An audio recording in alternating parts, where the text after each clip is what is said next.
Yes, Thursday afternoon we do the crossover, all thanks to the Sydney Kings. Great value, I tell you. $28 for adults, $65 to get the family out there at Kudos Bank Arena. I'll tell you about the games that are coming up too. It's not shortly because the Fever Break is on this week. I'm happy to say our special guest in the studio today for the crossover, Sydney Kings assistant coach, Bill Tomlinson. Welcome, Bill. Happy to be here. Yeah, thanks for coming in. Do appreciate it. Now, you have a long and storied history with basketball in this city, dating back to 1997. Correct.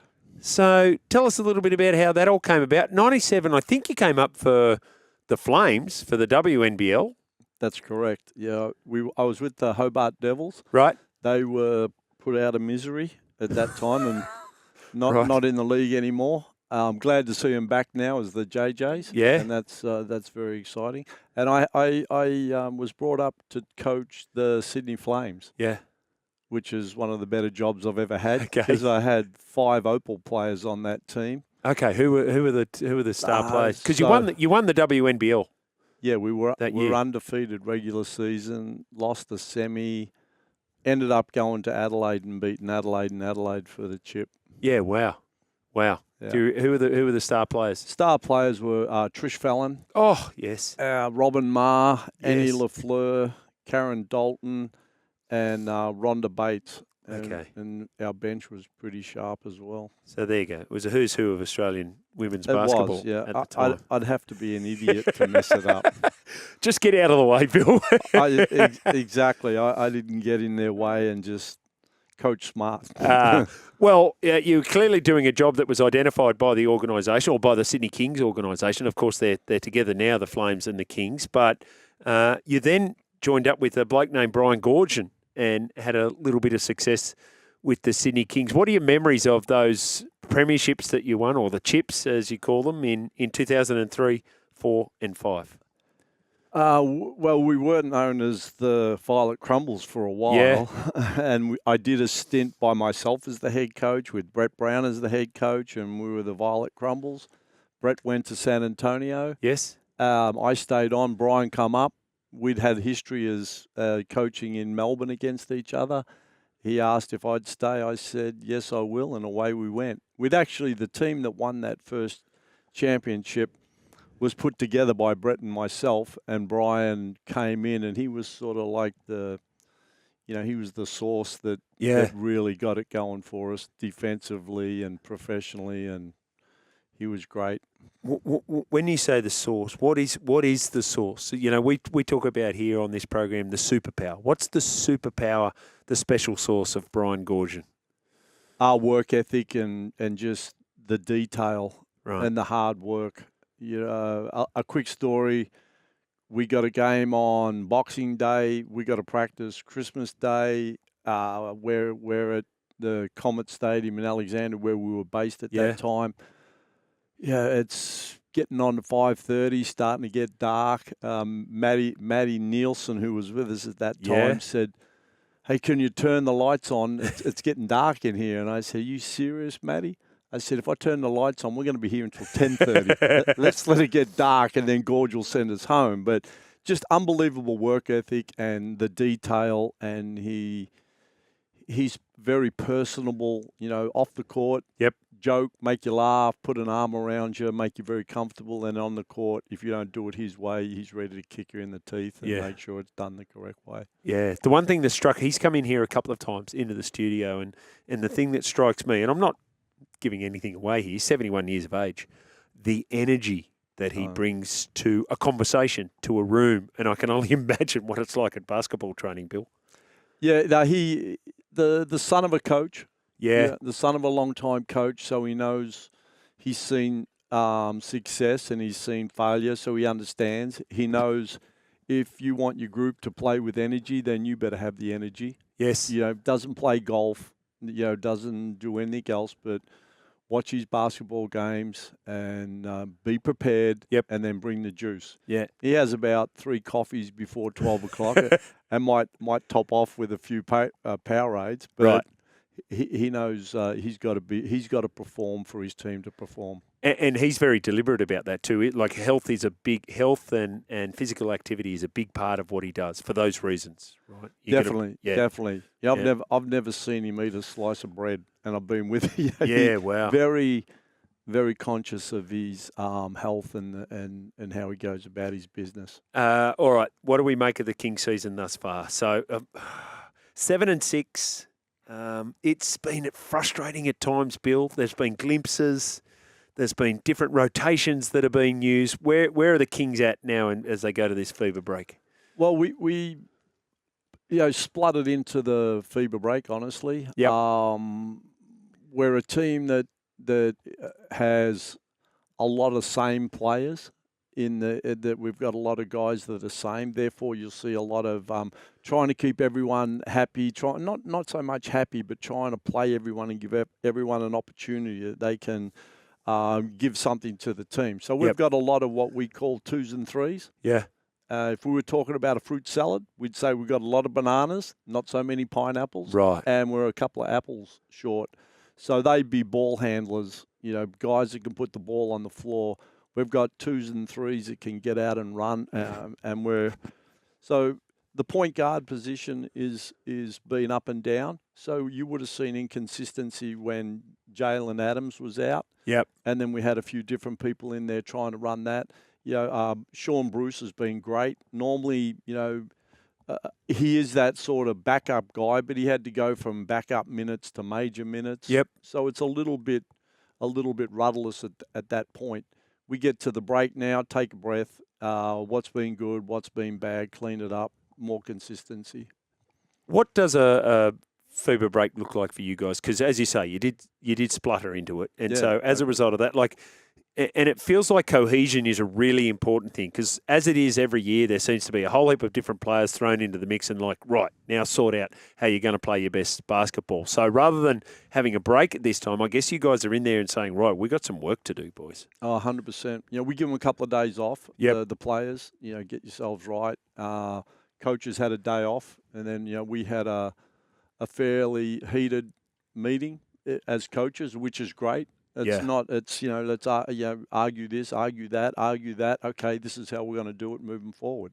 And we did that the other day, and we had our first practice back on the court yesterday and our second one today, and we can already see that we've cleaned up certain areas that make it a lot clearer to our players and to us. Yep. But it's, leading into this, we've had, the road. We're like the travelling Wilburys. The road has been tough. You can't prepare. So we're in Perth. We prepare for Perth. We fly back Saturday. We're playing whoever on 2:30 on Sunday. Hawks or whatever. Yeah, you've done that. Yeah. And we've done that 3 times now, and we've got another one coming up. Yeah. So the way it's been for us, it's hard to get a week of practice in. So if I'm a football team, I know I'm playing at 3 o'clock on Saturday. So Monday, Tuesday, Wednesday, Thursday, I know what we're doing. We're preparing.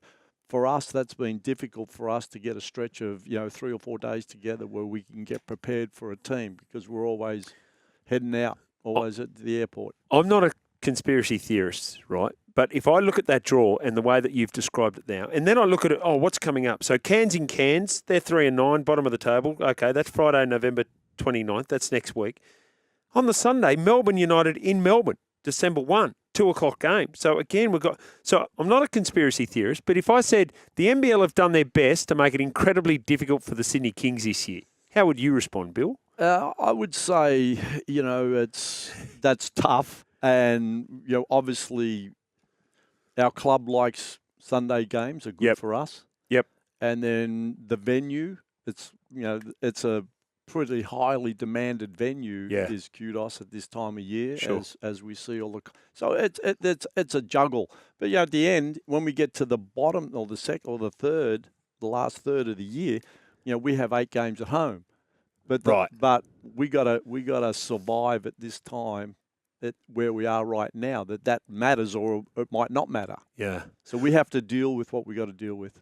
I love going back to that coaches meeting that you had where you said, we argued this and we argued that, and you all come in with a different hat on, right, or a different perspective. And the worst thing that can happen in an organisation is everyone there's nodding with each other. What role do you play in that? Because clearly Brian Goorjian values what you say. You've been with him so long for so much success, Bill. Yeah, we can go there. It gets fairly heated, and that's okay. And then you leave it, and then you move on. Perfect. At the end of the day, it's his job. I can throw up an argument to him, and he can tell me, what have you been smoking today? And then I'll go, I'm coming right back at him.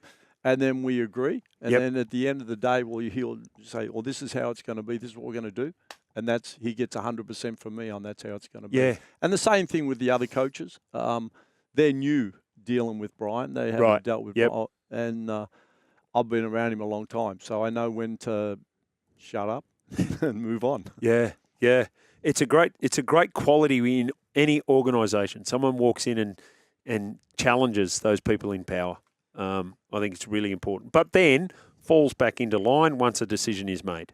100%. I mean, that's how, questioning each other and challenging each other. And if it gets heated and it's an FU or whatever, we get to that. But the minute it's, okay, this is how it's going to do, then we move on. And it's 100% into that. Bill Tomlinson, Sydney Kings assistant coach, is our special guest. If you've got a question for Bill, 0457 736 736. We've got to get ourselves to a break. You're listening to The Crossover, all thanks to the Sydney Kings. Tickets at Ticketek.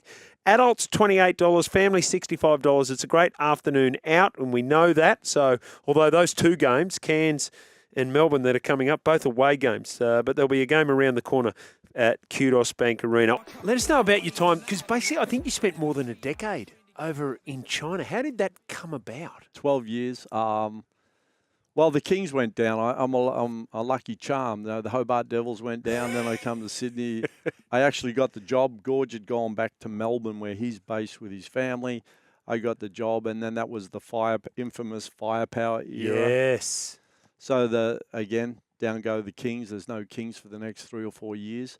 Brian, the Dragons had gone down. A lot of teams going down at that time, and now it's a very stable league. Brian went to the Chinese national men's team as an advisor, and I went to the women's team as an advisor up until the London Olympics. Yeah, right. And then, so you're then known to basketball people within China, and there's opportunities come about. I was reading an article where you were quoted back in 2014 that the Soviet physical education doctrine was very much alive and well in China at that time. Is it still that way? Yeah, definitely. The Chinese believe more is best. Right. So over practice, 3 practices a day. So if you're a young 17-year-old, you're on the court at 10 o'clock in the morning through to lunchtime. Then you get 3 hours off, come back in the evening, you go 3 to 6, go have something to eat.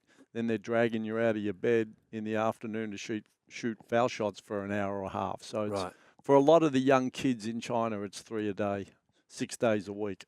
Right. And so with the enormous population and the popularity of basketball, why aren't we seeing any more Chinese stars come out? A lot of nepotism, so you have Brian Goorjian, one of the greatest coaches in the world. Yep. He's there, and you don't know what you're doing. You must play this player. You can't play this player. So the owner of a professional team there, he hires you to actually tell you what to do. Right. And then they know better because, well, I'm richer than you, so I'm smarter than you. Yep. So that sort of thing. But there's no programs there to teach the coaches how to coach. There's no coach the coaches. Yep. It's just an old guy who was a player 100 years ago, went through the Russian system, and that's how it is. So there's nothing new. They're very retarded in they're moving forward into the new game. But a lot of it is the kids are hammered from the time they're 14 years old. Yeah. And they're just hammered, and they're done. They're cooked by the time they get there, and everyone is tired. Everyone is tired in China if you're a player. There is upside, though. You get to fly to the NBA All-Stars game. Is that right? That was great. I went to Shantou University, that was owned then by Mr. Li Kai-shing. He was, at that point, one of the richest guys in the world. And that was probably one of the better jobs I had. Yeah. Because everything I asked for, I got. Right. I had all those shooting machines, and they don't even have them here in the pros, but I had them.